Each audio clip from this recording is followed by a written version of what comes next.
Permanência. O vento contra o frontispício, as brancas paredes do hospício, pele pergaminho palimpsesto, a metafísica do gesto. Nada permanecerá, nada. Trágico sorriso escorbuto, lótus enlatados e luto, a justa medida, a régua, tremores, tratos, troças, tréguas, nada permanecerá, nada. A Baía de Guanabara, o incurável o que sara, dança de vidro derretido, manchas de vinho no vestido, nada permanecerá, nada. Peças de mármore mistério, corpo, flores astrais, império, paixão fulminante, problema, este ou qualquer outro poema, nada permanecerá, nada.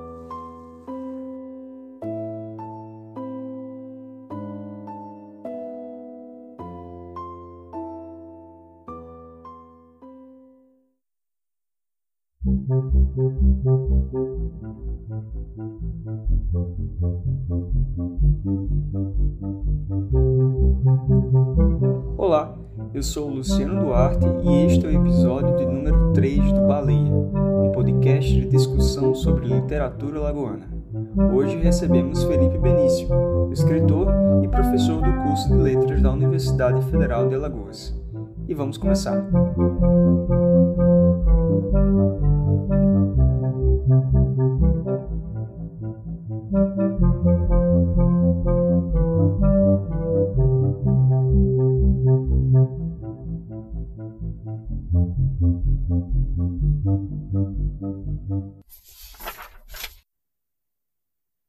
Felipe Benício nasceu em Jaboatão dos Guararapes, em Pernambuco, em 1990 e reside em Maceió, Alagoas.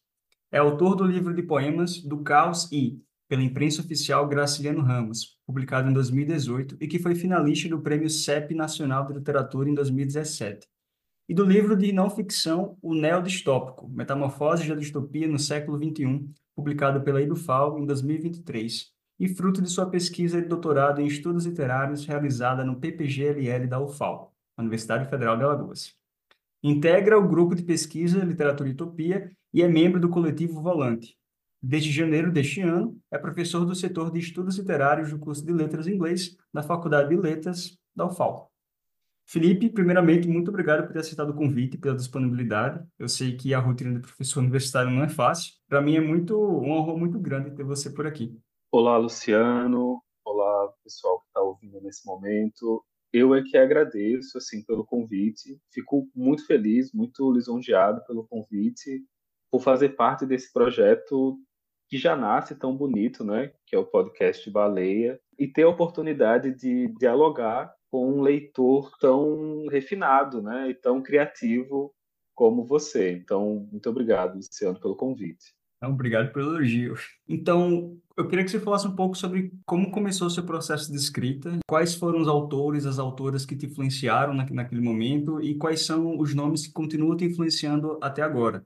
E aí, já que você também é professor, eu acho interessante a gente pensar nessas influências tanto no Felipe escritor quanto no Felipe pesquisador e professor. E, óbvio, também como leitor. Vamos lá. Eu acho que talvez eu nunca dê uma resposta única para essa pergunta, né, das influências literárias, né? Eu acho que cada vez que eu paro para pensar sobre o assunto, eu vejo ele sob uma outra perspectiva, porque como leitor, eu acho que eu tento explorar ao máximo, né, diferentes gêneros, diferentes literaturas, né? E tudo isso que eu leio, direto ou indiretamente, acabam influenciando o trabalho que eu produzo. Às vezes de forma deliberada, às vezes de formas que nem eu mesmo tenho tanta consciência assim, né? E aí, por exemplo, no campo da poesia, eu gosto muito desses poemas verborrágicos, desses versos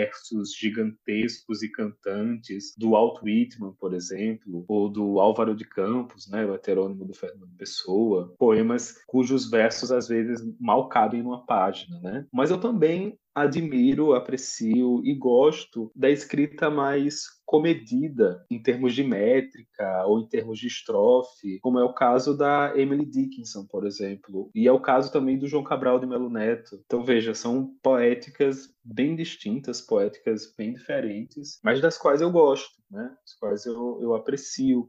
Como também vou apreciar essa literatura que vai flertar com humor, né? Como no caso do Paulo Leminski, ou para citar um exemplo contemporâneo e conterrâneo, né? Como no caso da literatura do Ari Denison. Mais recentemente, tem me interessado e eu tenho gostado muito desses experimentos advindos da escrita não criativa, que é um termo proposto pelo poeta estadunidense Kenneth Goldsmith, e que diz respeito à apropriação de textos que já existem. Acho que um ótimo exemplo contemporâneo disso é um livro que saiu ano passado pela edição Jabuticaba, que é o Poesia é Risco, do Diego Panzani, ou Panzani, eu não sei como é que pronuncia o nome dele, em que ele usa a técnica de poesia blackout.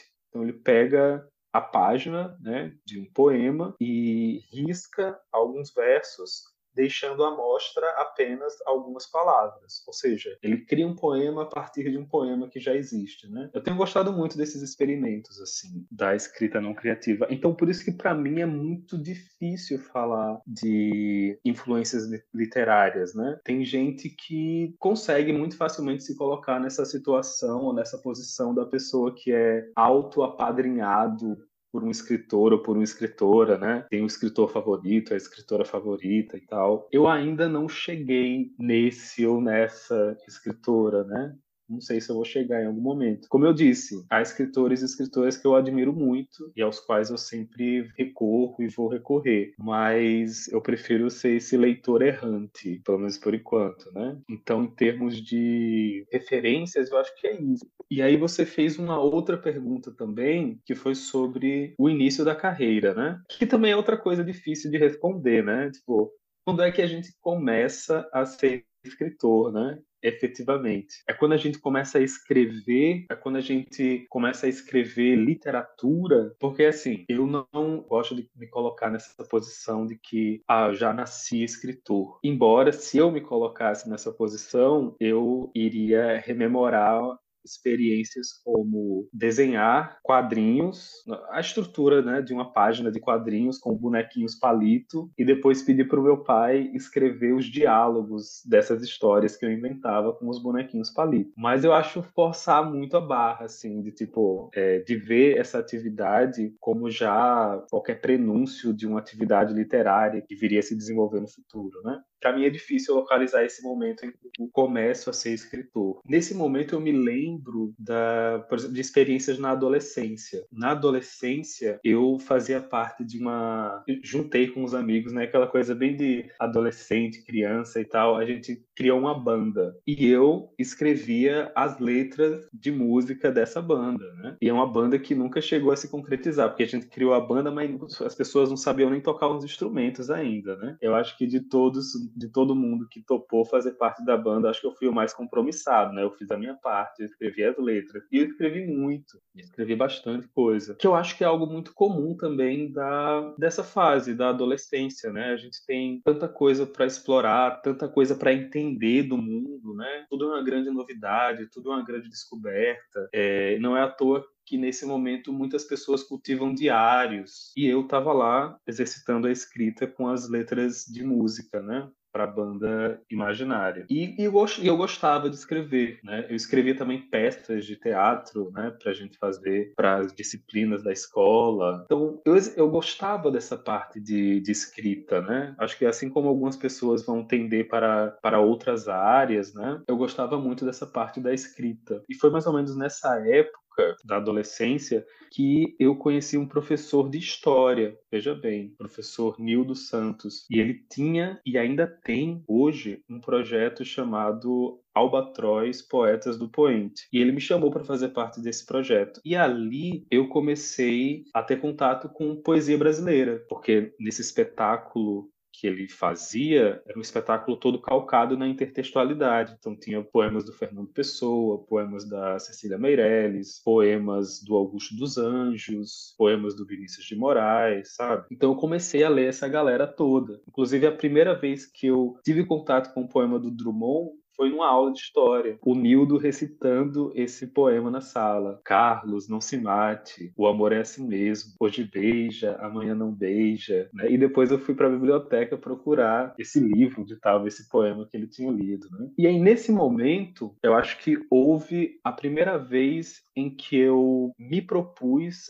a escrever um poema. Eu escrevi as letras de música para a banda imaginária, mas aí depois de ler poemas, eu falei, cara, agora eu quero escrever um poema. Pô, não é algo que nasce na dependência de uma melodia que vai vir posteriormente. É algo que existe por si só, um poema. E acho que naquela época foi meu primeiro exercício de escrita de poesia. E claro, né, como todo mundo que está começando, eram imitações baratas das pessoas que eu estava lendo, né, dos poetas que eu estava lendo. Então, imitações baratas de Drummond, imitações baratas de João Cabral de Melo Neto, imitações baratas de Fernando Pessoa, e por aí vai. Eu lembro que naquela época, o João Cabral de Melo Neto exerceu uma grande influência assim, em mim, sobretudo porque enquanto eu li os poemas dele, né, e aí eu cheguei a ler, acho que algum paratexto de alguma edição, né, da poesia dele, e alguém descrevia ele como costuma ser nesses textos que não se aprofundam tanto assim na poética do João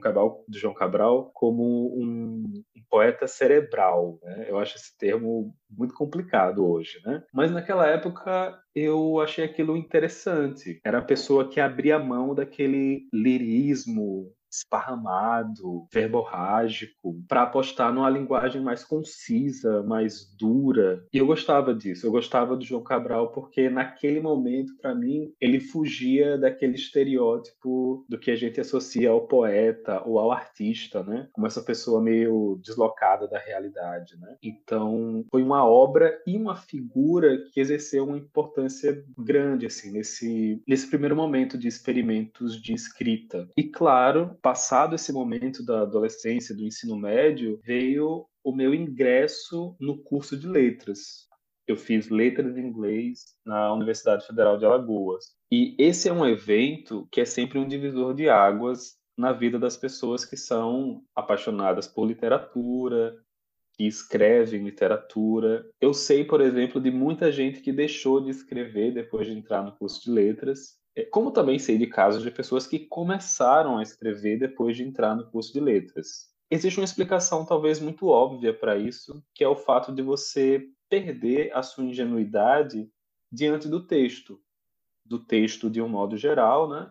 E do texto literário de forma específica, né? Inclusive, você perde essa ingenuidade em relação àquilo que você escreve. Então, hoje, olhando assim retrospectivamente, eu acho que foi um movimento importante de ser feito, de estar naquele contexto do ensino médio e de criar esse prazer de escrever e de ser incentivado a escrever e chegar no ensino superior e aprender a olhar para esse texto com outros olhos, com outros mecanismos, a partir de outros artifícios. É como se, sei lá, no ensino médio eu tivesse aprendido a plantar rosas, né? E aí quando eu chego no curso de letras, os professores, né, vão olhar e vão dizer assim, ok, você sabe plantar rosas, mas você já pensou em fazer um jardim? Que é uma lógica totalmente diferente, né? O jardim é um ótimo exemplo de uma intervenção assim humana na natureza, né? Como você organizar, como você orquestrar, como você fazer conviver essas espécies diferentes, né? E sobretudo pensando na literatura, né? Como é que você cria um efeito estético a partir disso? Então, esse momento do ingresso no curso de letras foi muito importante para mim, né? Pensando nessa trajetória enquanto escritor. Então, talvez diferente de outras pessoas que eu conheci que deixaram de escrever, eu passei a exercitar a escrita a partir daquilo que eu estava aprendendo, né? Nas aulas de literatura, ou mesmo nas aulas de linguística, né? Até mesmo porque os aspectos fonéticos são essenciais, por exemplo, para a poesia. Outro acontecimento importante nessa trajetória enquanto escritor foi encontrar os meus pares. E isso é algo que eu sempre falo para os alunos e para as alunas da graduação, né? Encontre os seus pares. Encontrar as pessoas que compartilham do mesmo prazer que você tem em ler e escrever literatura. Porque foi nesse diálogo, né, com outras pessoas, com amigos, de ler o texto de um amigo e o amigo ler o meu texto e a gente conversar sobre isso, que eu passei por um processo de amadurecimento literário mesmo, né? Porque no curso de letras, pelo menos quando eu fiz a graduação em letras, a gente não tinha ainda um diálogo sobre escrita criativa. Hoje, pelo menos no curso de letras em inglês, a gente tem a eletiva de escrita criativa. Na minha época não tinha. E nós que escrevíamos, né, não só líamos e analisávamos literatura, mas escrevíamos, nós sentíamos essa necessidade de conversar sobre as nossas produções. E disso foram surgindo, né, grupos de pessoas para ler, para escrever. Então, acho que, de um modo geral, esse foi foram os pontos altos assim desse meu percurso na escrita literária. Eu tenho, acho que, algumas perguntas para te fazer, com base nisso tudo que você falou, e a mais importante de todas. Qual era o estilo, o gênero da banda que você tinha com seus amigos? Era uma banda de rock. Legal. É, Eu pergunto porque eu também tinha uma banda imaginária com os meus amigos, é com um amigo e mesmo. um primo meu quando era mais novo. Sim. Achei uma coincidência muito massa. Que ótimo E saber disso, cara. Que eu é, mas não sou o único integrante de bandas imaginárias. e era do mesmo jeitinho que você falou. Ninguém tocava nada, era só compor música e cantar e sem som, enfim, sem instrumento musical, sem nada. Só isso. Que maravilha. Só que no nosso caso era forró romântico, não era rock. Nossa pegada era uma coisa mais limão com mel, mastruz com leite. Olha, mas muitos sucessos ali, por exemplo, do Calcinha Preta, né, são versões Sim, de músicas do Scorpion, do Angra, né? sim, total. Não Inclusive, eu ousaria dizer melhores que as originais. concordo, concordo. Mas ainda falando sobre música, essa era uma pergunta que eu iria te fazer, e aí eu achei interessante você falar sobre isso, sobre essa banda imaginária que você tinha com seus amigos. Eu sei que você falou que nenhum de vocês tocava instrumentos, mas eu queria saber se, de certa forma, a música ela afeta a sua escrita, porque tem vários poemas seus, no do Caos muito sensoriais. Então, por exemplo, tem um poema Vocálica Ave, tem um poema Canção, teu nome, no qual você fala sobre som e ritmo, tem outro no qual você fala sobre canção de grilos, tem poesia de silêncio, no qual você fala em sinfonia. Quando você vai falar do mosquito, no poema do Novíssimo Voo, você descreve o mosquito como um incômodo fonético. Então, eu queria saber se tem algum tipo de influência da música na sua escrita. Então, acho que é por isso que eu disse logo no começo, né, que você é um excelente leitor, é um leitor muito criativo, porque assim, eu nunca parei para pensar nisso, né? Logo no início quando eu estava respondendo a primeira pergunta, eu mencionei, né, daquelas influências ou referências com as quais eu dialogo deliberadamente, mas tem aquelas que a gente sofre a influência, mas a gente não se dá conta, né? Então, talvez a música seja isso, né? Talvez eu tenha continuado a escrever as canções da música da banda imaginária de alguma forma. Por isso que você está contando aí, né?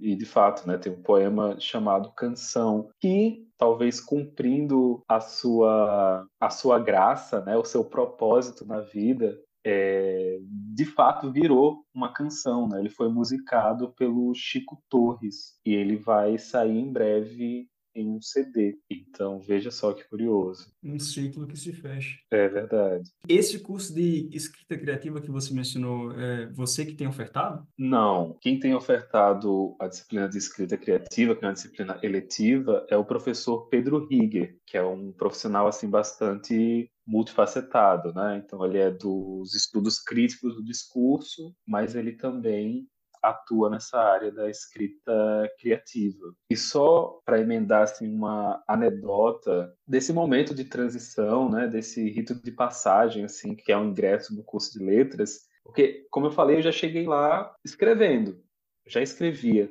E aí aconteceu de, no primeiro ou no segundo semestre do curso, eu acho que no primeiro, abriu um concurso de literatura e tinha a categoria poesia. Aí eu peguei, juntei as coisas que eu tinha escrito, né? Revisei e tal, montei um livro e submeti para esse concurso. E aí eu ia assistindo às aulas de literatura e eu ficava pensando, eu comecei pensando, né? Nossa, eu deveria ter revisado aquele texto. Hoje eu escreveria aquele texto de uma outra forma. Iam passando mais aulas, iam passando mais aulas e tal.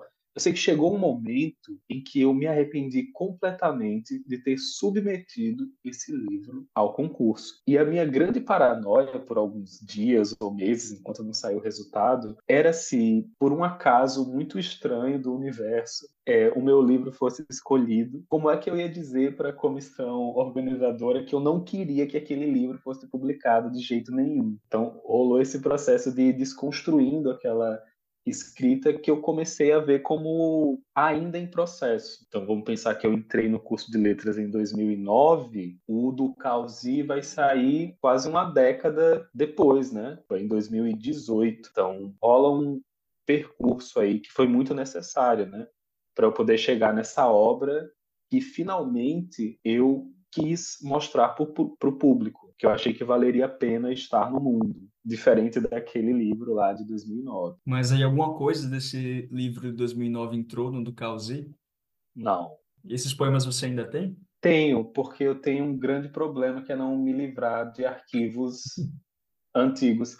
Eu li uma vez eu não sei se foi uma carta, era um texto de não ficção do Mayakovsky, em que ele falava que ele foi preso e enquanto ele estava na prisão, um soldado pegou os poemas dele e destruiu todos. Ele falou que ele era muito jovem nessa época. E aí, tempos depois, né, olhando retrospectivamente para essa situação, ele se sentia agradecido ao soldado por ter destruído aqueles textos. Senão, muito provavelmente, ele teria publicado. Então, assim, talvez eu precise de algo assim, né, como esse soldado para destruir esses textos que hoje falam contra mim, né? Textos assim bem imaturos. Lição do Mayakovsky.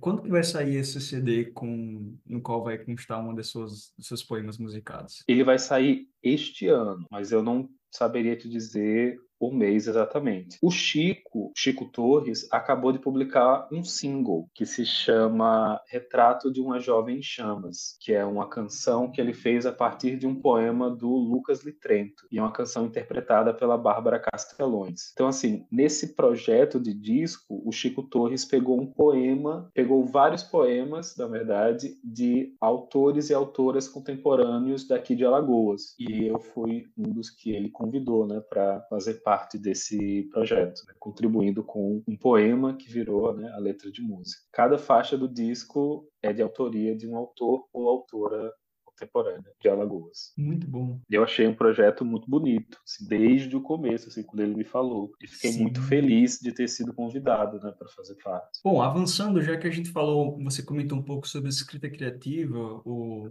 escrita não criativa, eu queria que você falasse um pouco sobre o seu processo criativo. Se você tem algum horário específico, se você tem alguma rotina de escrita, se você escreve num local específico da casa ou fora dela, biblioteca, no trabalho, se você é daqueles que anda com um caderninho para escrever ou prefere escrever no celular, como que é escrever para você? Olhe, hoje eu não estou apto a falar de processo de escrita, mas sim de processos de escrita no plural, né? Tipo, neste momento eu não tenho uma única forma de escrever. Uma coisa que eu sei é que eu gosto de escrever e foi algo que eu descobri muito cedo, muito jovem. Existe algo ali na mecânica desse gesto da escrita que me dá prazer, seja com a caneta e o papel, seja com o computador. Escrever é uma atividade manual que eu gosto de fazer. Muitos poemas eu escrevi porque eu estava com vontade de escrever, de exercitar a escrita. Acho que no momento em que eu me reconheci como escritor, eu entendi que eu precisava estar à disposição da palavra. Entrando mais na sua pergunta, né, sobre processos. Porque eu acho que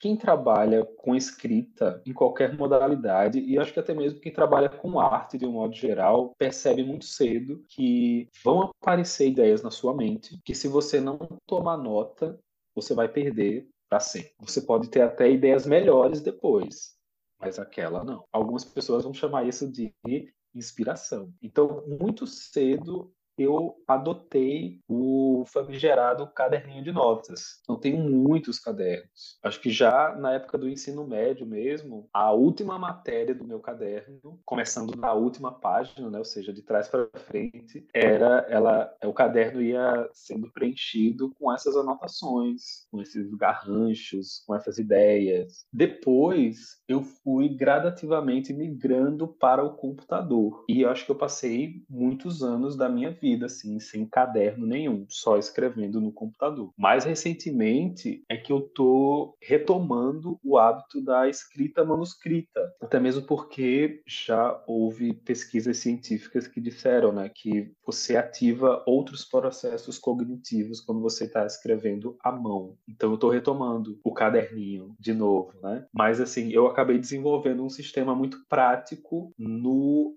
campo do digital, né? Eu uso uma ferramenta que é o Evernote. Eu tenho o Evernote instalado no meu computador e no meu celular. Então as notas ficam sincronizadas. E eu crio várias pastas para projetos e ideias diferentes. E aí eu vou alimentando essas pastas, vou alimentando essas notas conforme as ideias vão vindo. Como eu falei no início, eu sempre me coloco como essa pessoa que está à disposição da palavra. Então, eu tive uma ideia, eu vou registrar essa ideia. Um verso, vou registrar esse verso. E às vezes, eu me dou conta, tem um poema pronto ou quase pronto que eu fui construindo aos pouquinhos e devagar, e conforme eu ia adicionando essas notas, esses versos, essas palavras, sabe? Estava construindo uma coisa ali de forma assíncrona. E isso, eu entendi, vale para a escrita de um modo geral. Muito recentemente eu estava escrevendo a minha tese e eu acordava no meio da noite com ideia para a tese e eu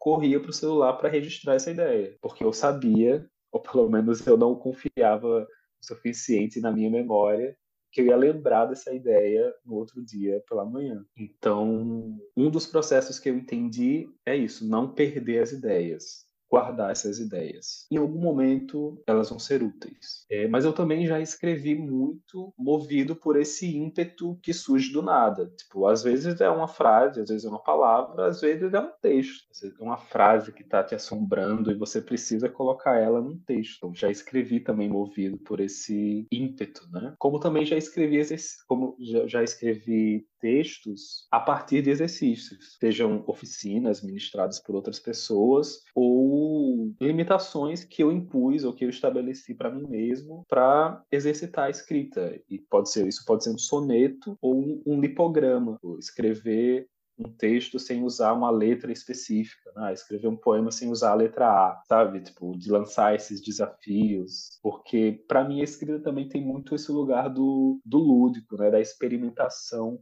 com o texto, com a palavra e tal. Agora, uma coisa que eu nunca consegui ter foi uma rotina de escrita. Desde que eu comecei a escrever, eu escrevo nas horas vagas, ou entre uma coisa e outra, ou em detrimento de outras atividades cujo prazo não está tão apertado. Então, tem sido assim desde sempre. Eu consegui ter essa experiência, eu percebi que eu funciono muito bem com a rotina de escrita, porque foi com uma rotina de escrita que eu escrevi minha tese. Eu tinha um horário específico em que eu sentava na frente do computador e escrevia, ou revisava o que eu tinha escrito, ou fazia notas, ou ia reler algum texto. Mas aí entra a questão, ter o privilégio de receber uma bolsa para estudar, receber uma bolsa para fazer uma pesquisa, e não é todo mundo que tem isso, né? Principalmente bolsa de escrita criativa ou bolsa voltada para a criação artística. E nós que somos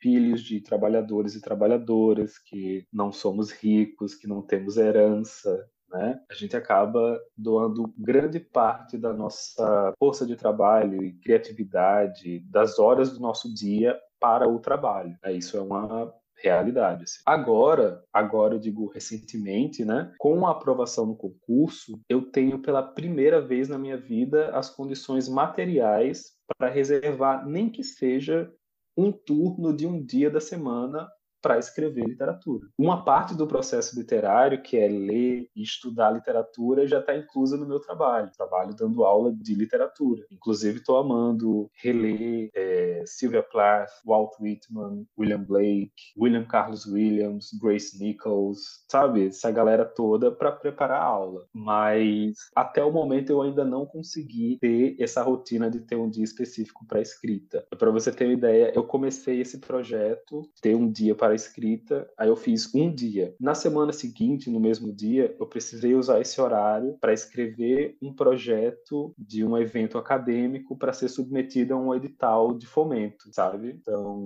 talvez a gente precise ter essa conversa de novo daqui a um ano, né, para saber se eu consegui de fato estabelecer essa rotina de escrita. Mas por enquanto está assim, né? Esparsa, mas constante. Tá rolando. Me parece que o futuro será promissor em relação a isso, né? Você comentou sobre seus processos no plural, então eu queria saber como que foi, não apenas você já comentou um pouco sobre isso, né? Os processos de escrita. Então, como que foi para publicar? Como que esse livro chegou até o momento de publicação? O do Causi, ele nasce justamente nesse contexto de encontrar os pares, né? E um desses pares, inclusive, já foi entrevistado aqui no podcast, que é o Richard. Lá em 2013, 2014, nós nos juntamos com um grupo de amigos para criar um grupo em que nos encontrávamos periodicamente para ler e discutir o texto um dos outros, né? Uns dos outros. E foi nesse contexto que surgiu um edital de publicação, que foi o edital da imprensa oficial Graciliano Ramos, acho que foi um edital de 2015, enganado. E aí a gente, num desses encontros, né, falamos, vamos cada um organizar uma obra para mandar, né, pro edital. Aí foi a primeira vez em que eu parei para olhar os escritos que eu tinha, porque até então eu estava escrevendo, né, não tinha parado para pensar em uma obra. Eu reuni as coisas que eu tinha escrito e selecionei aquilo que eu julguei que poderia compor uma obra, e eu cheguei num protótipo de livro, né? Eu cheguei, olhei para o material e falei, ainda não é o livro que eu quero publicar, mas eu já tenho bastante material aqui. E a partir de então, eu comecei a revisar os poemas que eu tinha escolhido para compor o livro e a compor novos poemas. E aí os concursos literários e os editais exerceram um papel muito importante, pelo menos para mim, porque eu acho que eu submeti esse livro a 2 ou 3 editais de publicação ou concurso. E isso fazia com que eu revisasse o texto e submetesse. Não foi aprovado. Aí rolou um outro edital. Revisei o texto, submeti. E isso foi me ajudando a ter uma disciplina para trabalhar o texto até ele chegar no ponto em que eu julguei ele apresentável para o público, né? E então, num outro edital da imprensa oficial, foi de 2017, aí eu submeti essa versão, que é a versão que chegou ao público, né? Foi publicada em 2018. Então, assim, foi esse o processo, né, de que esse livro teve para poder virar livro. Perfeito. Felipe, agora sobre o título do Causi. De onde que surgiu? O título, eu acho que uma das primeiras coisas que surgiu nesse livro foi o título. E aí esse título ele foi ganhando sentidos diferentes para mim ao longo do processo. Num primeiro momento ele refletia muito de uma estética mais fragmentada que naquele momento chamava a minha atenção, de algo menos tradicional, né? Eu acho que isso, de alguma forma, reflete um pouco o conjunto de textos que estão agrupados nesse livro, né? Que, para mim, não é um livro assim monocórdico, né? Monotemático, mas é um livro que você consegue em que você consegue agrupar poemas em conjuntos distintos, né? Seja pela questão formal, seja pela questão temática. E conforme eu ia convivendo com esse título, para mim ele ia fazendo cada vez mais sentido. E eu cheguei até um entendimento dele como uma trajetória mesmo, a descrição de uma trajetória, que para mim representa bem a trajetória do processo de escrita, do processo mesmo de publicação de um livro, né? Pensar no caos da mitologia grega, né? Como essa entidade primordial, é o início de tudo. Tudo está ali, mas ainda não tem uma forma definida, né? Então esse do caos para mim remete a esse momento inicial, que é o momento inicial da escrita também, né? Para não ficar restrito a essa questão mitológica, usar isso como metáfora para o processo de escrita. É tanto que a epígrafe, o poema que se chama Epígrafe e que abre o livro, né, diz justamente isso. Antes de ser dito, é caos tudo o que sinto. E aí, desse caos, a gente vai para esse I, né? Então, esse I, ele acaba aglutinando tudo que vem depois do caos. Tudo que nasce a partir do momento em que esse caos é organizado e que vai ao mundo. Eu achei mais simbólico utilizar o ampersand, ou esse i comercial, porque a mim remete pela própria forma como a gente se refere a esse caractere, né, como i comercial, ele me remete muito a essa questão mais relacionada ao comércio, ao capitalismo. Então, de alguma forma, a gente tem esse imenso salto temporal do princípio, onde as coisas ainda não eram as coisas, para esse momento em que as coisas já são as coisas, e elas são as coisas dentro de um contexto em que elas são produtos, em que elas são vendidas. E, de alguma forma, volto a dizer, isso, para mim, materializa o percurso do livro, né? Nasce como ideia, depois se materializa em um livro, e o livro é também um produto. Mas é isso, assim, eu, na verdade, fiquei muito curioso, assim, para saber, fico sempre muito curioso para saber como é que esse título chega nas outras pessoas, né? Eu fico até curioso para saber como é que você leu isso e tal. Obviamente, a coisa que eu mais escutei nesses 6 anos de publicação do livro é e o quê? Né? Mas fico curioso para saber as leituras que as pessoas elaboram a partir disso. Massa. Eu vou dar a minha interpretação daqui a pouco sobre esse título, porque eu acho que está consonante com outra coisa que eu vou querer comentar sobre sua obra. E já, no caso, aproveitando e já partindo para a obra em si, para o do Causi, me parece que esse livro ele caminha, ele me parece caminhar em várias direções, como você mesmo falou, não é um livro monotemático. E uma dessas direções, que pelo menos eu consegui identificar, é a da metapoesia. Então tem muito metapoema aqui, tem muito poema que aborda o próprio ato de escrever. E aí eu cito alguns aqui. Tem o agora, a palavra desnecessária, processo, lixo, o poema que não fiz, poesia de silêncio, o poema em a torre, rimas internas ou o poema orgânico.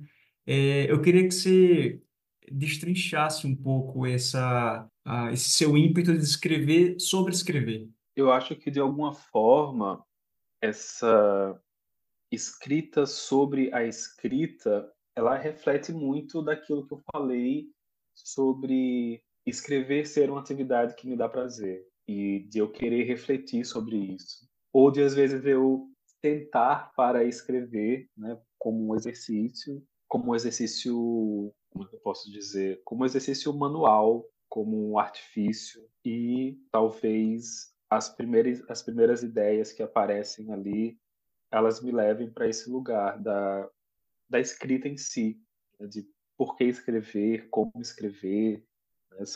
São questões que refletem muito das minhas indagações, pelo menos na época de gestação desse livro. É um tema que me é muito caro, escrita. Quase colocar o texto diante do espelho, né? Acho que foi algo que eu gostei de explorar ao longo desse livro. Bacana. Já mencionando outra direção que eu consegui identificar no seu livro, fazer uma pergunta para você sobre isso, porque eu acho que o seu livro, obviamente, ele nunca caminha apenas nessas duas direções que eu estou trazendo aqui, acho que tem outras direções também possíveis, mas essas foram as que me chamaram mais atenção. Primeiramente, essa sobre os metapoemas, né, os poemas sobre a escrita poética. Outra direção que para mim ficou muito latente, eu acho que ao final do livro foi o que mais me pegou, e aí é nessa esteira que eu acabei interpretando o título do livro, foi a esteira da ficção científica. Então, seus versos, eles têm o quê de ficção científica? Eu sei que esse é um tema sobre o qual você tem se debruçado bastante enquanto pesquisador. Então, poemas como Poesia Nuclear, Uma Fotografia, Sombra e Espelho, que para mim é genial, Anunciação, no qual você fala sobre um arcanjo de braço mecânico que desce do teto, Lugar Nenhum, 4 mais 4 é igual a infinito, que é uma clara referência ao George Orwell. Paisagem Pós, tem um Permanência, que para mim é um poema distópico. Eu nunca havia pensado que um poema poderia me dar uma impressão distópica, como o seu poema trouxe para mim ao lê-lo. Então, eu queria saber de você se uma hipótese a qual eu cheguei faz sentido. Eu cheguei à hipótese de que você é um poeta ciborgue e seus poemas são poemas ciborgues, é uma poesia ciborgue. E aí, quando você coloca esse título do Caos, eu pensei muito no conceito de gambiarra. Então, eu fui pensando nesse caos como justamente essa gambiarra do ciborgue, sabe? Como essa escrita que é anacrônica, mas também é digital, esse universo, esse mundo que é anacrônico, mas também é digital, esse arcanjo que é essa figura divina, mas que tem um braço mecânico, essa permanência sobre a qual você fala no poema Permanência, mas que na verdade é uma permanência que está falando sobre é um poema que está falando sobre a não permanência. Então, eu queria que você falasse um pouco sobre a sua relação com a ficção científica e como que isso transborda no seu livro para você.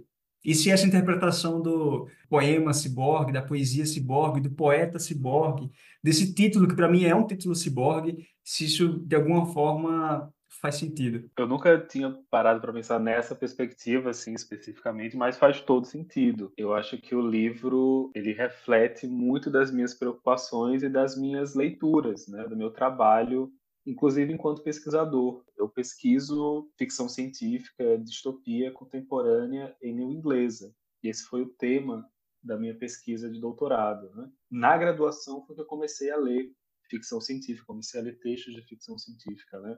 Mas sim, eu me vejo nesse lugar de leitor de ficção científica. Entendo que isso resvala na minha poesia. Nunca tinha parado para pensar nessa ideia de uma poesia ciborgue. Eu entendo que eu sou um poeta ciborgue, porque, por exemplo, eu uso óculos, né? Eu uso um dispositivo, por exemplo, para aperfeiçoar a minha visão e eu conseguir enxergar as coisas para ler. Então, Dona essa é a Harvey na lógica. veia, né? Exato, exato. Essa é a lógica básica assim do ciborgue, né? E todos nós, de alguma forma, estamos imersos nesse contexto, né? Tipo, a nossa memória sendo substituída gradativamente pelos arquivos online, pelo Google, né? Tipo, agora eu não preciso decorar o número de ninguém, eu clico lá no nome da pessoa na minha agenda e o telefone vai me conectar àquela pessoa, né? Então, assim, eu terceirizei algumas partes da minha memória para a tecnologia. Então, eu acho que a gente está imerso nesse contexto da ciborgue, né? Pensar que a própria escrita mesmo, e a gente às vezes nunca para pensar sobre isso, é uma grande e sofisticada tecnologia. Pensar que quando a escrita surgiu, muitas pessoas tiveram a reação que hoje algumas pessoas têm em relação ao chat GPT. Tipo, que isso ia de alguma forma roubar o nosso lugar enquanto seres humanos. Então, para o pessoal que era contra a escrita, eles falavam que o conhecimento era aquilo que você conseguia ter guardado no seu cérebro, né? No momento em que você precisava escrever algo para registrar, para você lembrar, aquilo não era um conhecimento que pertencia a você. E hoje acho que a gente tem uma relação meio parecida com o chat GPT, inteligência artificial e tudo mais. E existe uma questão que é uma coisa que eu quis explorar em alguns poemas, né? Tipo, como seria esse poema que flerta com essa estética ou com essa temática de um gênero que é geralmente associado à narrativa, que é o gênero da ficção científica. Em língua inglesa, no contexto de língua inglesa, a gente tem um trabalho mais sólido assim dessa relação entre poesia e ficção científica. Existe até uma fundação de poesia de ficção científica. Science Fiction Poetry. Então, assim, é uma discussão que já está um pouco mais amadurecida, embora restrita a um nicho muito específico, né? Existe. E eu ficava interessado nisso, né? Como explorar esses caminhos também na poesia. E aí é onde entra o Anjo com o Braço Mecânico, né? Poemas como Lugar Nenhum, ou Big Crunch, era essa tentativa genuína de explorar algo que eu não via tanto assim na poesia que eu lia. Inclusive, recentemente chegou aqui em casa um livro do Joca Rainer Sterron, que é o Mapa Desbotado pelo Sol, que flerta é um livro de poemas e que flerta bastante com essa estética do pós-apocalipse, do distópico, da ficção científica. Eu ainda não terminei de ler o livro, mas assim, gostei bastante da proposta. Muito bom. Então, eu realmente, lendo o seu livro, eu fiquei com essa sensação do ciborgue, enquanto essa desobediência tecnológica, enquanto essa hibridez, enquanto esse ser que é muito fluido, que acho que desafia fronteiras, desafia limites. E aí, quando você coloca esse título do caos, eu pensei justamente nesse do caos como essa desobediência tecnológica, como essa hibridez de coisas distintas, mas que estão ali juntas. Porque, como eu falei, o seu livro ele aponta para essas direções, mas ele não faz isso em momentos distintos. Ele faz isso alternadamente. Então, tem um poema que vai falar justamente sobre, que vai trazer esse teor ciborguiano, mas o próximo vai ser um metapoema, você vai estar falando sobre a escrita, e aí depois você volta a usar da ficção científica para escrever um dos seus poemas.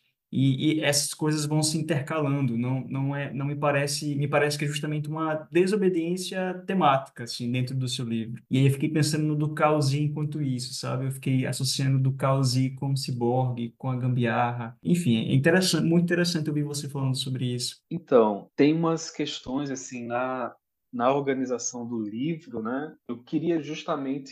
Eu não queria que o livro fosse visto de uma forma linear, como eu falei no início. Eu acho que existem conjuntos de poemas ali que dialogam. De uma forma mais cartesiana, mais estruturalista, mais que prezasse mais por uma harmonia, eu poderia ter feito como algumas pessoas fazem e ter organizado esses poemas em sessões. E muito claramente dá para fazer isso. É um livro que dá para muito facilmente dividir em 3 ou 4 sessões, né, de Sim, acordo com temas e formas específicos. Mas eu queria que o livro trouxesse essa sensação mesmo de não de uma narrativa linear, mas de algo que acontece em diferentes direções, quase como se eu quisesse provocar um efeito assim mais polifônico no modo como as pessoas leriam esse texto. É claro que foi um movimento arriscado, né? E inclusive é uma das críticas que eu recebi em relação ao livro, né? Mas aí eu sempre falava assim que o título me salvava de qualquer responsabilidade nesse exatamente. sentido, né? Boa, foi uma boa escolha de título. Partindo agora para algumas dedicatórias, tem outros dois poemas, existem outras dedicatórias ao longo do livro, mas eu queria focar aqui em duas em particular. O poema Lugar Nenhum, que você já mencionou, e o Big Crunch, que você também já mencionou. O primeiro você dedica ao professor Marcos Vinícius Matias, e o segundo à professora Ildene Cavalcante. Eu queria que você, se você pudesse, falasse um pouco sobre essas dedicatórias e a sua própria relação com a professora Hildene e com o professor Marcos. É isso. Existem outras dedicatórias no livro, como você mencionou, mas eu acho que essas específicas elas surgem em contextos específicos, né? É claro que Marcos Vinícius e Ildinei Cavalcante são duas pessoas muito importantes para a minha formação enquanto leitor, enquanto pesquisador, né? Os dois foram meus professores na graduação do curso de Letras em Inglês. Os dois foram orientadores, então eu tive o privilégio de ser orientado pelo Marcos e co-orientado pela Ildinei no TCC e no mestrado, e fui orientando de Ildinei no doutorado. Então, assim, a gente construiu relações que extrapolam os limites da universidade, né? A gente tem interesses em comum, a gente conversa sobre interesses em comum. No caso do poema dedicado ao professor Marcos Vinícius, ele surge num contexto específico em que o Marcos estava ofertando uma disciplina na pós-graduação que era uma disciplina chamada literatura marginal. Ele entendia esse marginal de uma forma muito ampla, né? Não circunscrita a uma fase específica da literatura brasileira, mas de uma forma mais ampla. E nesse contexto, nós lemos o Allen Ginsberg, poeta estadunidense. E um dos poemas que nós lemos foi justamente o Uivo, poema clássico assim da literatura beat, né, norte-americana. E é um dos textos com os quais eu estabeleço um grande diálogo nesse poema chamado Lugar Nenhum. Então, acho que ele nasce de alguma forma em diálogo com o Uivo do Ginsberg. Então, dedicá-lo ao Marcos foi uma forma de talvez registrar uma espécie de agradecimento, né? Por ele ter chegado com o texto do Ginsberg, a gente ter discutido esse texto em sala de aula, e ter sido uma excelente discussão. Aí eu acho que foi por isso. Já no caso do último poema do livro, né, que é o Big Crunch ou Big Bounce, que é dedicado a Ednei Cavalcante, à época nós estávamos conversando para escrever um artigo sobre o filme Lucy, do Luc Besson. E aí esse poema nasce um pouco desse nosso diálogo, né? É claro que a Lúcia aqui, ela está muito mais ligada ao fóssil, né, que foi encontrado pelos cientistas dos anos 70, eu acho, né? A qual eles deram o nome de Lucy, né, o fóssil de Australopithecus, do que necessariamente a personagem do filme do Besson. Mas o filme do Besson é um filme de ficção científica, né? Então, assim, muito dessa estética, dessa imagética, sci-fi, acabou sendo incorporado ao poema. E aí, por isso, ele é dedicado a Ildinei. Aproveitando que a gente falou sobre o Lugar Nenhum, tem algumas passagens dentro desse poema que me deixaram muito curioso. São algumas frases que para mim foram de grande impacto. Eu cito quatro delas aqui, na ordem que elas aparecem dentro do poema. Eu sou um poeta lagoano numa cidade sem nome. Eu sou um poeta sem nome numa cidade alagoana. Eu vejo a mim mesmo através de um scanner obscuramente, e aqui para mim me parece que esse eu lírico se coloca enquanto ciborgue. E eu sou um poeta sem cidade num poema lagoano, lugar nenhum. E aí pensando principalmente nesses três versos nos quais você fala sobre ser um poeta lagoano, estar nessa cidade. E aí, em algum momento, o poeta lagoano não tem nome, em outro momento, a cidade não tem nome, e no fim, você conclui com esse lugar nenhum. Eu queria te perguntar sobre esse seu lugar ou entre lugar de ter nascido em Pernambuco, mas viver em Alagoas. De alguma forma, esses versos eles refletem essa sua existência nômade? Então, vamos aos fatos. O verso é um verso roubado do Ali Salomão. Escrita não criativa. É de um poema do Ali Salomão chamado Self-Portrait, Autorretrato, que está no livro Me Segura que eu vou dar um troço. Fala lá em algum momento, né? Um poeta alagoano numa cidade sem nome. E eu me aproprio disso, né? E vou reescrevendo isso ao longo do poema. Eu nunca cheguei a fazer essa autoindagação meio psicanalítica, né? Do quanto isso refletia essa minha condição de ser uma pessoa que nasceu em Pernambuco, passou uma parte da infância em São Paulo, depois veio para Maceió, para Alagoas. porque eu acho que eu formo a minha personalidade aqui em Alagoas, né? Então, apenas para questões burocráticas, para fins burocráticos, é que eu me vejo como pernambucano. Embora tenha estreitos laços, né? Tenho família lá e periodicamente os visito e tal, mas eu nunca me vi assim nessa condição de ser uma espécie de estrangeiro aqui em Maceió. Afinal, eu acho que depois de uma década de o Falcon tá verde, você é naturalizado alagoano, maceioense. Boa. Você, você já ganha o título de cidadão, né? E aí você falou também de um outro trecho. Eu vou sair desse podcast como o poeta mais ladrão de versos que existe.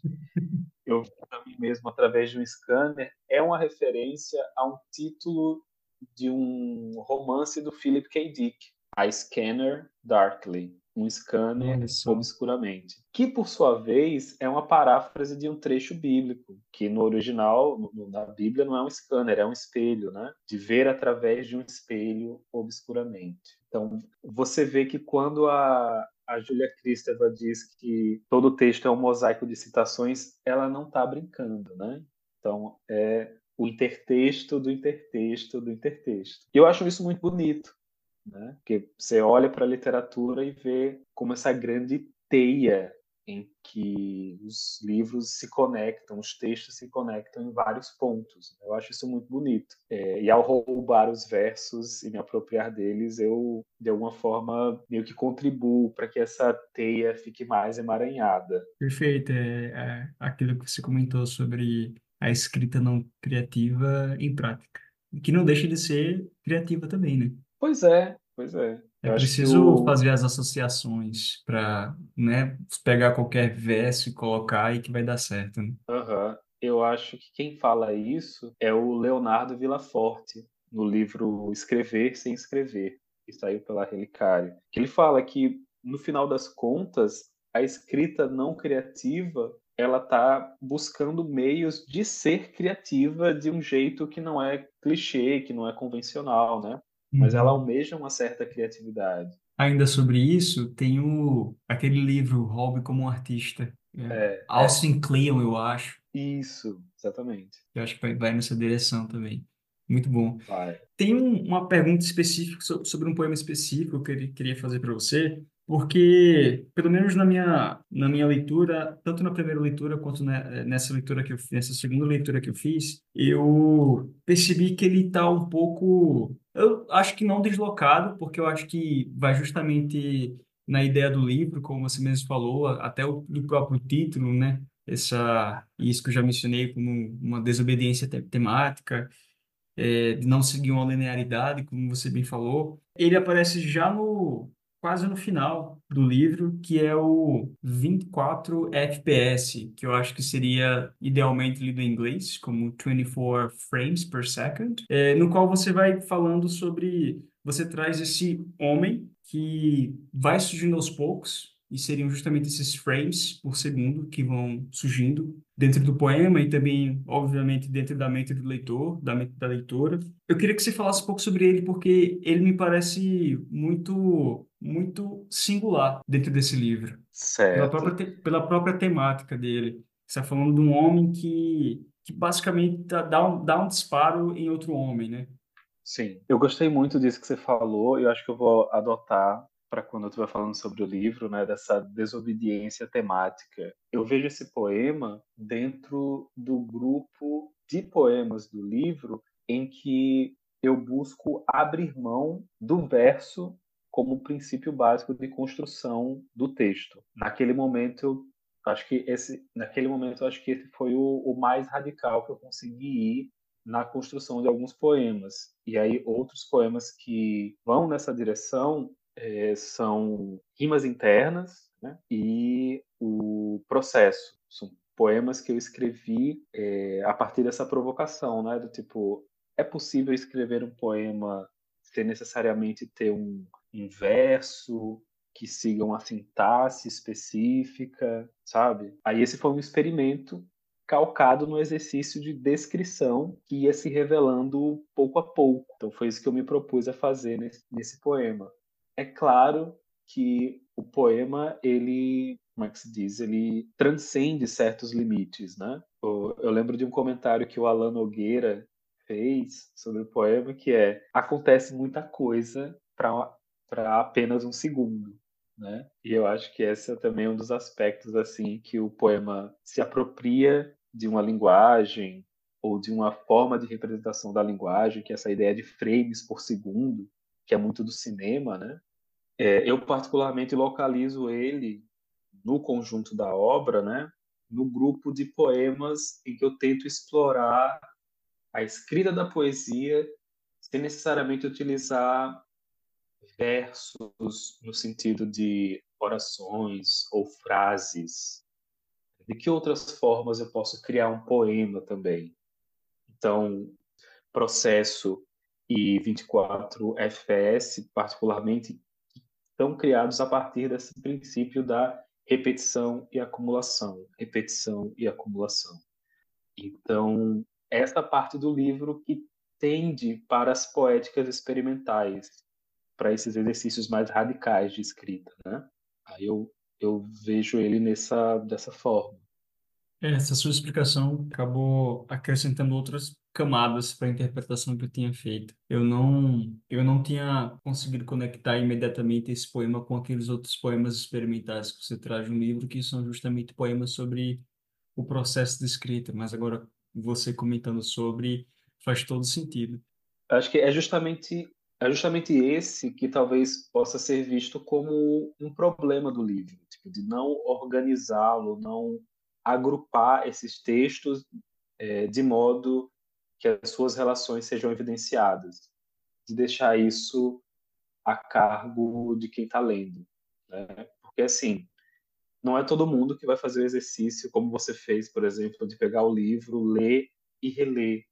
Às vezes a leitura de um livro é uma leitura mais linear, ou a pessoa que não vai ler de forma linear e vai saltar de um texto para o outro, e aí, por um acaso, ela salta de um metapoema para outro metapoema e vai achar que o livro é muito repetitivo. Eu tenho consciência de que eu assumo riscos ao organizar o livro dessa forma, mas é isso. Na minha cabeça, ele não funcionaria de outro jeito. Eu não poderia chamar um livro de Do Caos e tendo a seção A, a seção B, a seção C. Exatamente. Ia ser um caos muito organizado. Eu acho que a organização do livro é coerente com a proposta que já aparece no título. Esse poema, obviamente, você já comentou sobre, ele tem uma pegada cinematográfica, tem uma pegada fílmica. E eu queria saber porque eu lembro de você, nos encontros de literatura utopia, como uma pessoa que falava muito em cinema, em filmes. Eu queria perguntar para você como que funciona para você a influência do cinema dentro da sua escrita, como que você vê essa relação do cinema com a literatura e como que isso deságua na sua escrita de certa forma. Então, o cinema, assim como as artes cênicas, é uma das minhas paixões mesmo, assim. Então, gosto muito da linguagem cinematográfica, do cinema como essa potencialidade artística, inclusive para a literatura, né? Acho que na época que eu estava escrevendo, que eu escrevi esse poema, eu estava ainda muito envolvido com a minha pesquisa de mestrado, na qual eu analisei o romance e o filme Clube da Luta, o romance do Chuck Palahniuk e a adaptação do David Fincher. E aí eu entrei assim de cabeça para entender a linguagem cinematográfica e eu queria entender essa linguagem a partir de dentro, não apenas do ponto de vista teórico, histórico, externo, né? E aí eu me matriculei numa sequência de cursos, acho que 2 ou 3 cursos de cinema promovidos pelo SESC. Quem era o instrutor do curso era o Henrique Oliveira, da Panam Filmes. Conheci um monte de gente muito legal naquela época. E aí fui estudar teoria e prática de cinema, né? A prática, é claro, dentro de um contexto muito reduzido, né? Mas é algo com o qual estou sempre em diálogo, né? Inclusive, no curso da graduação em letras, ainda quando eu estava como substituto, uma das últimas coisas que eu fiz como substituto, na verdade, foi ofertar uma disciplina letiva justamente sobre literatura e cinema. Foi uma experiência excelente, assim, das discussões que nós tivemos na sala de aula, dos trabalhos que foram produzidos a partir da disciplina, de videopoemas, curta-metragem, ensaios. Eu fiquei muito feliz. Inclusive, fiz um dia uma mesa redonda sobre videopoesia. E aí, coincidentemente, os meus dois convidados para a mesa de videopoesia foram os dois primeiros convidados deste podcast, o Richard e a Érica, que produzem bastante videopoema, né? Então foi um papo muito, muito massa. E eu fico pensando, assim, em como a literatura pode introjetar esses mecanismos das outras artes, não apenas como representação, mas como princípio que é criativo. E essa ideia de escrever um texto que descreve os 24 frames de um segundo, né, que é a taxa de frames por segundo que a gente geralmente tem no cinema, parte um pouco disso, assim. Como eu trago o cinema para a literatura, não como representação ou como tema, mas como princípio criativo. E eu vou, enfim, experimentando, né? Com o cinema, com a fotografia, com a pintura, enfim, fico pensando nisso, e como essas artes podem se contaminar e gerar coisas novas. Eu acho que o título do seu livro ele também caminha nessa direção da experimentação, né? O caos enquanto Uhum. experimentação. Sim, sim, com certeza. Muito bom. Bom, a gente já comentou muito sobre sua atuação como professor, e aí eu queria tocar no segundo livro que você publicou, O Neodistópico, Metamorfose da Distopia no Século XXI, que foi um desdobramento da sua tese de doutorado.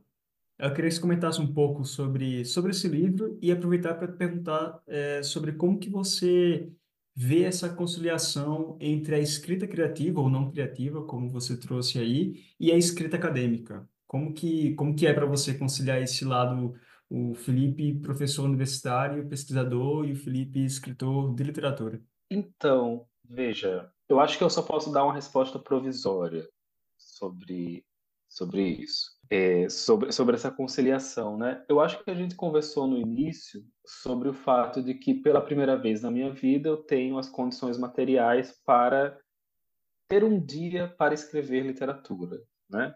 Isso ainda não foi colocado em prática. Então, a escrita literária hoje continua acontecendo assim nas horas vagas, né? Entre uma atividade e outra. Então, não existe necessariamente uma conciliação, mas eu almejo chegar em algum momento nessa conciliação, né? De fazer com que essas duas instâncias convivam harmonicamente, seguindo aí na esteira de muitos outros professores e professoras que são também escritores e escritoras. E a gente pode citar aí, sei lá, Ana Elisa Ribeiro, Lucy Colin, né? Maria Esther Maciel, Newton Rezende, sabe? Tenho que aprender com essa galera como é que isso funciona. E claro, do meu ponto de vista, uma coisa alimenta a outra, né? Estudar literatura, dar aulas sobre literatura, preparar aulas sobre literatura é uma maneira de me colocar em constante contato com o fazer literário, né? Tipo, entender os mecanismos de uma obra, discutir isso com os alunos e as alunas, né?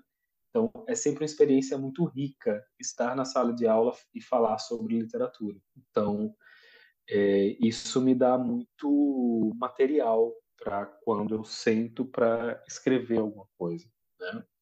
Eu acho que o meu processo, eu acho que havia uma cisão muito clara assim entre o Felipe que escrevia textos acadêmicos e o Felipe que escrevia literatura. Eu acho que os meus primeiros textos acadêmicos, eles beiram assim a chatice, do ponto de vista estilístico, embora houvesse uma pesquisa que respaldasse aqueles argumentos, eu confesso que não era uma preocupação da minha parte apresentar aquilo com um mínimo de estilo, talvez. Então é um texto, por vezes, muito burocrático, né? Estava simplesmente querendo provar um ponto de vista ou fazer uma análise ou algo do tipo. E essa foi uma preocupação que eu passei a ter ao longo dos anos. E conforme eu ia lendo textos críticos, textos ensaísticos, né, de pessoas que escrevem de maneira primorosa esses gêneros, né? Tipo, você lê um ensaio do Ítalo Calvino, você lê um ensaio do Borges, né? Você lê um ensaio do Humberto Eco, sabe? São pessoas que conseguem apresentar um ponto de vista e o fazem de maneira muito sofisticada, né? Você lê um ensaio da Joan Didion, você lê um ensaio da Susan Sontag e de pessoas mais próximas a mim, como por exemplo Ildine Cavalcante e Ana Cláudia Aimoré Martins, que são pessoas que escrevem belamente. Em algum momento eu me toquei disso, assim, do tipo, poxa, existe uma questão de estilo que convida a gente a continuar lendo o texto. Às vezes não é nenhum assunto que nos interessa assim diretamente, mas a forma como aquela pessoa escreve aquilo torna o assunto interessante, né? E foi essa consciência que eu tentei colocar em prática na escrita da tese, né? E que virou consequentemente a esse livro, né? O Neodistópico. Então, nesse livro, não sei se deu muito certo, espero que tenha dado. Durante a defesa da tese, foi um comentário que a banca fez, né?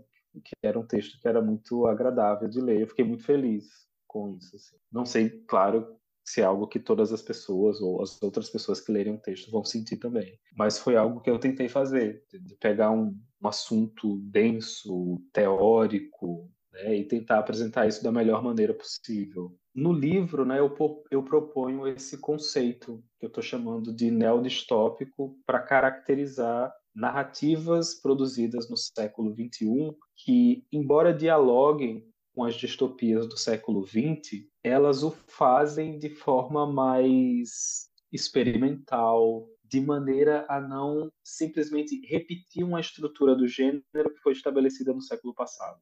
São obras que até à primeira vista nós leríamos e não associaríamos diretamente a uma distopia, por exemplo. E são essas obras que eu estou tratando como neodistópicas, né? O processo de publicação foi mais uma vez via edital.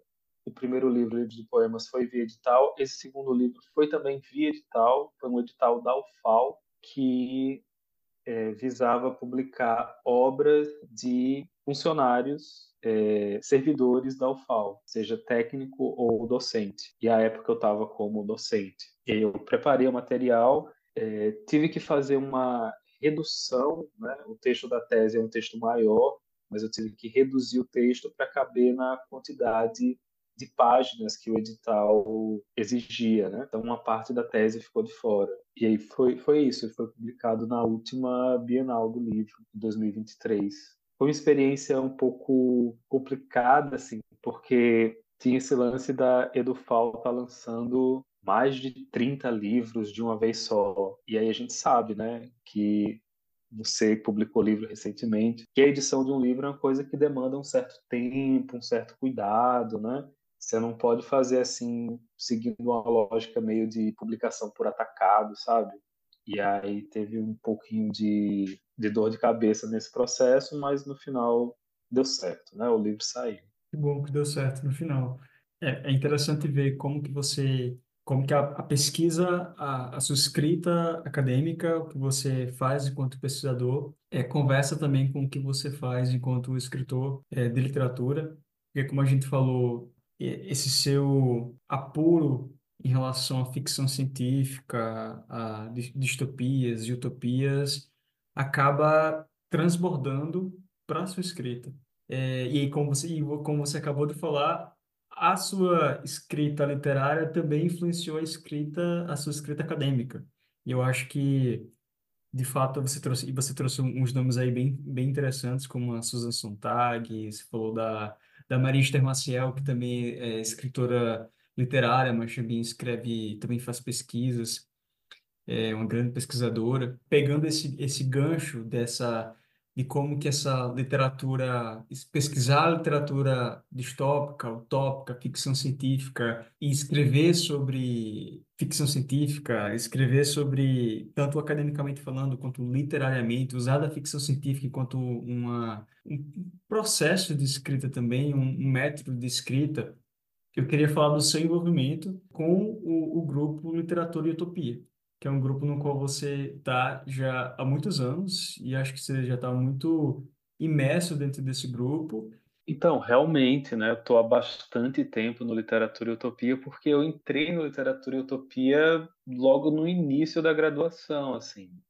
Então, foi praticamente uma espécie de formação paralela àquela que eu tive junto ao grupo, que foi um grupo que me abraçou de uma maneira muito acolhedora. Antes de entrar na graduação, e até mesmo já na graduação, eu ouvia relatos da relação de discentes com docentes, e era uma coisa que às vezes me assustava, assim. Só que, por outro lado, não foi essa a vivência de universidade que eu tive. Eu sempre tive muito espaço para dialogar com as pessoas e o Literatura e Utopia sempre foi esse espaço bastante democrático. Tive a oportunidade de fazer muitas coisas, como por exemplo o Cinetopias, que é um projeto de cineclube, né, do grupo. Então, fiz parte desde a primeira exibição do Cinetopias em 2013, sabe?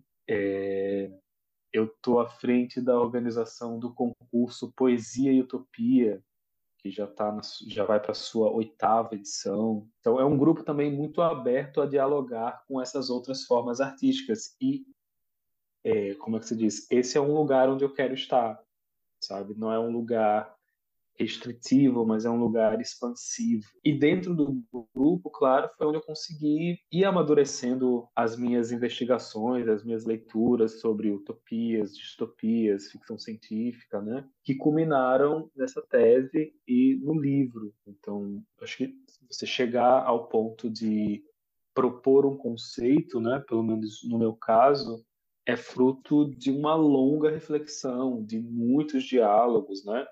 De muitas leituras que me foram apresentadas no grupo. Né? O grupo tem um acervo também muito grande de obras literárias e não literárias dentro desse âmbito dos utopismos e distopismos, né? Então, assim, ano que vem o grupo faz 25 anos, né? E desses 25 anos, eu acompanho, o meu tempo de UFAO é o meu tempo de grupo, praticamente 15 anos, né? Então, eu acompanhei, assim, metade dessa história. E fico muito feliz e muito orgulhoso de fazer parte do grupo, né? É muito tempo de literatura e utopia, né? É verdade, muito tempo, Muito muito bom. tempo mesmo. Esses dias eu estava escrevendo um capítulo com o Elton Furlaneto, professor Elton, da UFMS, sobre.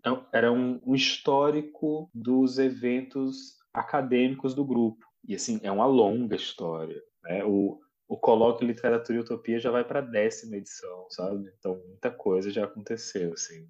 Literatura e Utopia em números, né? Então, tem bastante número. Eventos, publicações, sabe? E é isso, assim, e de relações tão longas que, como eu falei antes, né? No caso de Marcos, de Ildney, da Annalice, que é uma amiga muito querida, são relações que extrapolam o âmbito acadêmico, né? Hoje os nossos interesses em comum não estão restritos apenas ao grupo, as preocupações do grupo. Isso é que eu acho legal, assim, de a universidade ter me trazido não apenas a oportunidade de aprender muitas coisas, mas de conhecer pessoas maravilhosas também. Eu espero que essa seja a experiência de universidade de todo mundo. Uhum. Eu acho que é um movimento parecido com aquele que você tinha mencionado anteriormente sobre encontrar seus pares, né? Você estava falando sobre encontrar seus pares enquanto escritor, enquanto escritora. Eu acho que o Literatura Utopia também é esse espaço de você conviver com seus pares que se interessam por pesquisar temas parecidos com os seus, né? Sim, com certeza. Acho que é bem isso mesmo. Bom, outro projeto com o qual você está envolvido, o Coletivo Volante, que é um coletivo de teatro, é uma manifestação artística sobre a qual você já comentou aqui durante essa conversa. Então, eu queria que você falasse um pouco sobre a sua relação com esse coletivo e a sua relação com o teatro também. Então, vamos começar com a minha relação com o teatro. Como eu falei, né, eu fiz teatro na escola, primeiramente com o grupo do professor Nildo, o Albatroz Poetas do Poente. Depois, junto com os colegas, ainda na escola, a gente criou um outro grupo, né? Então,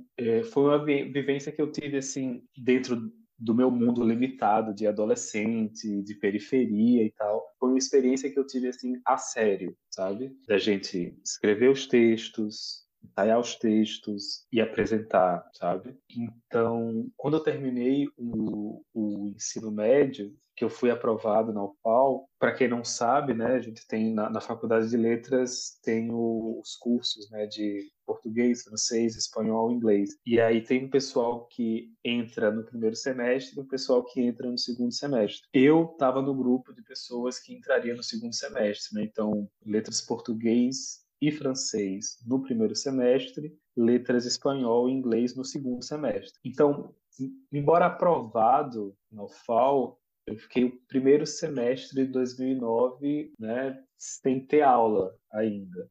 E aí eu estava terminando o ensino médio, e aí junto com esses colegas que faziam teatro comigo na época da escola, a gente se matriculou no curso de teatro da Escola Técnica de Artes da UFAL. Então fomos eu, Rayane, que na época era minha namorada, companheira, e o nosso amigo Gil Alcântara. E aí eu fiz, né, um semestre do curso da formação de atores e atrizes. E aí eu poderia ter dado continuidade, porque o curso era à noite e a minha graduação era à tarde. Mas aí na minha cabeça eu precisava dar atenção a uma dessas coisas para eu poder fazer uma delas muito bem, sabe? E naquele momento eu escolhi as letras, eu escolhi a literatura, sabe? E fui, né? E segui até quando Rayane ingressou no Coletivo Volante, quer dizer, o Coletivo Volante foi criado, né, em 2014, inclusive esse ano faz 10 anos. E aí eu sempre acompanhava ela nos ensaios, né?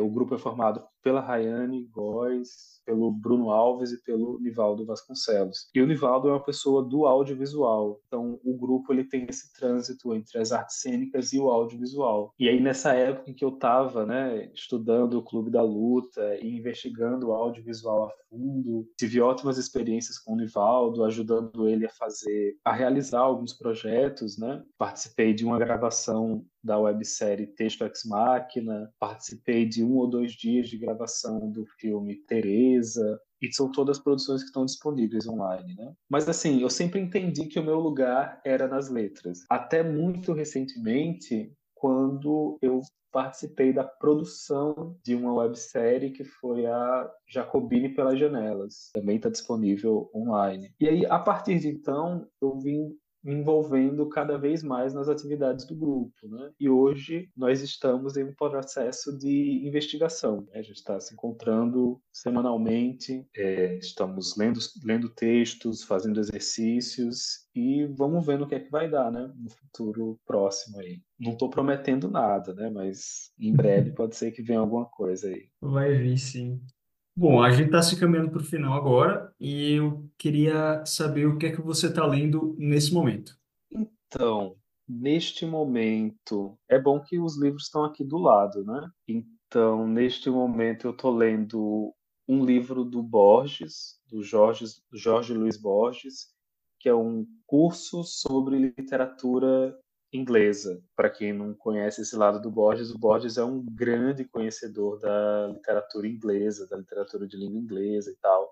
E ele conhece assim num nível absurdo, né? Acho que a primeira vez que eu tive contato com essas reflexões dele foi naquele livro Esse Ofício do Verso. E tem uma coisa assim espantosa, porque acho que é no pós-fácil do livro, a pessoa que organiza o livro fala, né? Ele proferiu aquelas palestras na época em que ele já estava cego. Aí eu fiquei, oxe, como assim?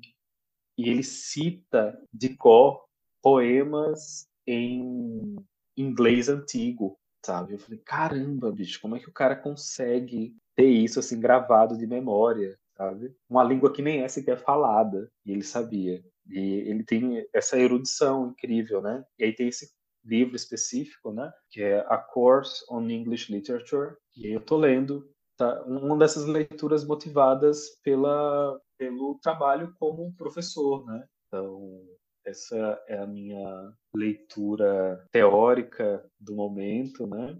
E fora isso, comecei a leitura, acho que eu falei em um momento dessa nossa conversa, a leitura de um livro de poemas do Joca Rainers Terron, Mapa Desbotado pelo Sol. Ah, e estou revisitando um romance que eu li na época que estava escrevendo a tese, que é o Station Eleven, Estação 11, da Emily St. John Mandel. Eu estou escrevendo um texto sobre ele. Aí é isso, né? Essas leituras são sempre bem dinâmicas, né? Vão mudando constantemente, eu digo. Uma hora você pega um, outra hora você pega o outro. É o caos da leitura, né? Pois é, eu não sou de ler assim muitos livros ao mesmo tempo, sabe? Tem gente que consegue, né? Eu prefiro pegar um, ler do começo ao fim. Mas nesse momento eu estou tentando articular essas leituras, porque elas estão cumprindo diferentes propósitos. Anotadas dicas. E aí uma pergunta, esse seu texto que você está escrevendo sobre o Station Eleven, ele vai sair onde? Ele vai sair em um livro que está sendo organizado pela Ildney, professora Ildney Cavalcante, professor Marcos Matias, Mariano Paes e Tyrone Ibsen, que vai ser o quinto volume da série Movências da Utopia, que vai ser o Uhum. segundo volume dessa série, que é dedicado aos estudos sobre utopismo e imagem. Muito Aí no bom. caso, no caso do Estação 11, eu vou falar especificamente sobre o processo de adaptação desse romance para a série da HBO. Bacana. E aí, aproveitando que eu perguntei para você o que é que você estava lendo no momento, eu queria que você nos desse uma recomendação de livro de autoria lagoana. E aí explicasse o porquê da sua escolha. Eu sei que é difícil escolher entre tantas opções, mas qual você indicaria nesse momento? Então, realmente é muito difícil escolher apenas um livro, né? Porque, modéstia à parte, estamos muito bem servidos de obras excelentes, né? De obras mais antigas e obras contemporâneas. A minha indicação é uma obra que, enfim, na verdade existe um conjunto de obras que foram obras alagoanas que foram muito importantes no meu desenvolvimento enquanto leitor, enquanto escritor, que são as obras que venceram o primeiro Prêmio Lego de literatura. Para quem não sabe, o Prêmio Lego era um prêmio organizado pela Faculdade de Letras aqui da UFAL. E na primeira edição foram premiados livros, né, na categoria de conto, romance e poesia. Teve também um na categoria drama. A categoria romance foi o romance da Brisa Paim, A Morte de Paula D. Na categoria poesia foi o livro Os Moinhos, do Milton Rosendo. E na categoria conto foi o livro Retráteis, do Tázio Zambi. Como no episódio passado do podcast a Érica indicou o Milton Rosendo, eu gostaria de indicar o livro do Tázio, o Retráteis. E, sobretudo, porque é um livro que o Tázio disponibilizou para download gratuito no site dele. Então, assim, quem estiver ouvindo, tiver interesse, né, e quiser assim, terminar esse podcast lá e baixar o livro para ler, né? Então é um livro que está acessível. E, como eu falei, né, foi um conjunto de obras que fizeram a minha cabeça naquele momento, porque eram obras extremamente experimentais, né? E eu estava iniciando as minhas leituras na Faculdade de Letras, né?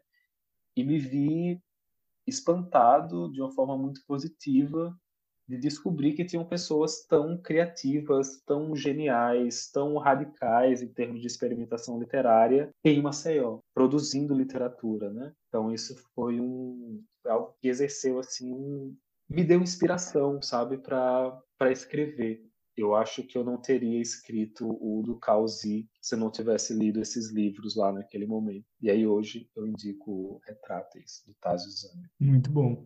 Eu acho que isso mostra quão relevante foi o Prêmio Lego dentro do cenário literário de Alagoas, né? Sim, com certeza.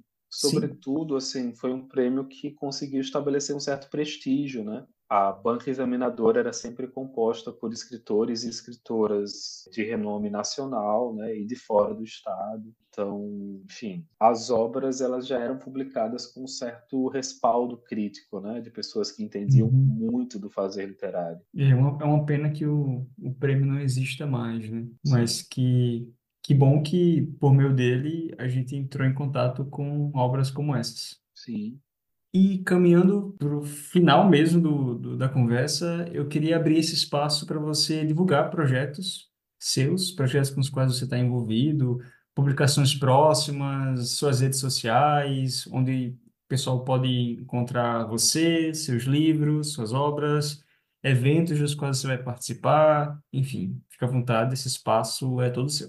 Bom, em relação a eventos, na semana que vem eu vou apresentar um trabalho, mais um desdobramento da tese, no quinto Encontro Nacional de Ficção, Discurso e Memória, que vai acontecer nos dias 5, 6 e 7 online. Então, a programação já está disponível, tem muita coisa bacana que vai rolar nesse encontro, né? E eu vou estar lá conversando um pouco sobre o neodistópico e a metaficção historiográfica. Num futuro um pouco mais distante, né, que não é na semana que vem, é muito provável que aconteça a 10ª edição do Colóquio Literatura e Utopia e, dentro da programação da 10ª edição, a 8ª edição do concurso Poesia e Utopia.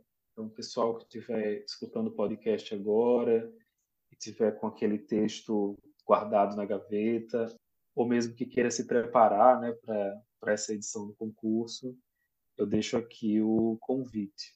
O do Causi está à venda no site da imprensa oficial Graciliano Ramos ou diretamente comigo, e em breve na livraria Novo Jardim, né, quando reabrir.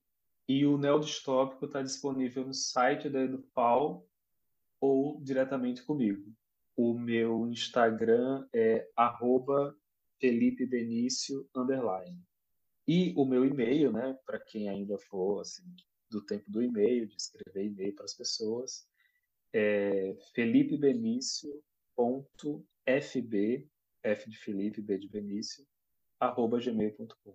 Perfeito, então, Felipe. Muito obrigado. Obrigado por essa oportunidade de poder falar com você. Eu acho que eu cheguei a comentar isso contigo em off, que quando eu pensei em começar esse podcast, eu pensei justamente numa Santíssima Trindade para mim, que seriam o Richard, a Érica e você.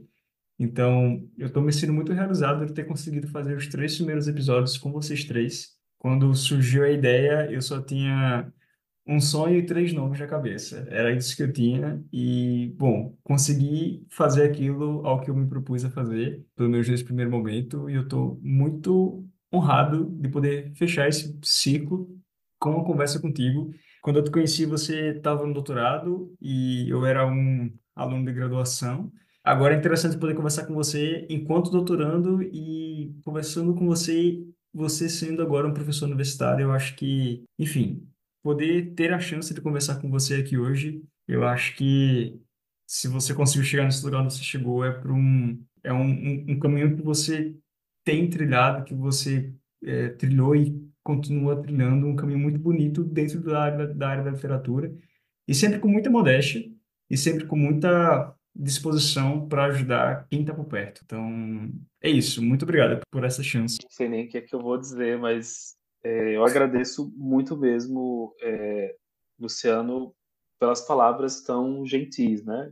Então, assim, além de ser um pesquisador, excelente leitor, né? Ouvindo os episódios anteriores, eu ficava sempre muito feliz ao perceber a profundidade, a delicadeza e a sutileza da leitura que você fazia das outras pessoas, né? E hoje, estando aqui nessa posição de estar dialogando com você sobre o meu livro, eu vejo o quanto é um privilégio poder conversar com você, poder enxergar a minha obra a partir dos seus olhos, né? São olhos tão generosos, tão criativos. Então, assim, muito obrigado por ter pensado em mim para estar nesse momento, por ter me convidado para estar aqui, né?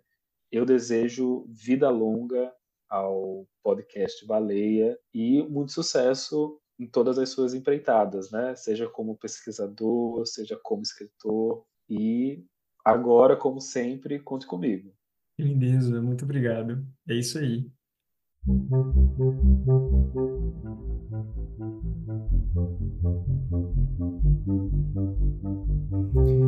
Hoje conversei com Felipe Benício neste terceiro episódio do Baleia, um podcast de discussão sobre literatura lagoana. Dúvidas, comentários, críticas? Você pode mandar um e-mail para baleiapodcast@outlook.com. Curtiu este episódio? Então siga a gente no seu agregador de podcast favorito, no nosso Instagram, @baleiapodcast, e se inscreva no nosso canal no YouTube para você ficar sabendo sempre que sair um episódio novo. Nos avalie onde quer que você esteja nos escutando e compartilhe com quem você acha que pode gostar de nos ouvir também. Eu sou o Luciano Duarte e fico por aqui. Até a próxima!